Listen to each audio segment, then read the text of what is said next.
We now live in a nation where apparently it's okay to erect signs like this in your front yard. Yes, this is a front yard sign. This is also distressing content. Please look away if you don't want to see it. You don't need to be Muslim to stand up for Gaza, it reads. You just need to be human. Death to Israel and its allies. What I want to know, Australia, as well, is where are the people tearing this down? I personally could not just drive past a sign like this, not in my neighbourhood, not in my nation, simply not happening. Where is the fight back? Now, it's all well and good for me to say this is merely a virtue signal, but I respect the fact that for some, this meant a lot. Here was Moira Deeming on the floor of Parliament. Yes, she's back, saying how much it meant to her. People here have spoken about the power that words, labels and symbols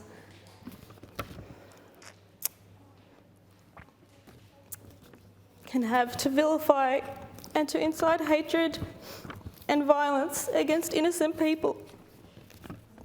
And that's why I don't want to ever see another Nazi salute tolerated in public again.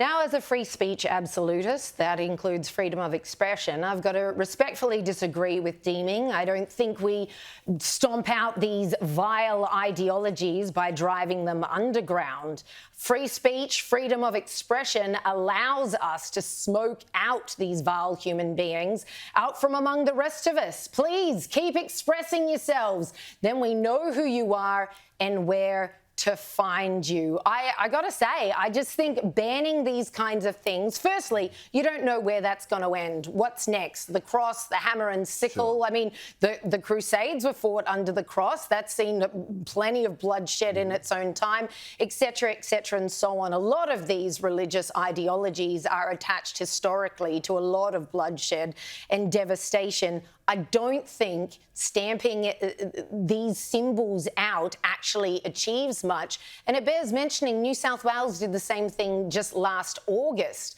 No Zeke Kyle, no more, you can't fly, a swastika, etc. and so on. Fat load of good it did us when that same government, when the rubber hit the road last Monday, didn't lift a finger, and hundreds marched and screamed the most disgusting racial, calling for what is basically a genocide.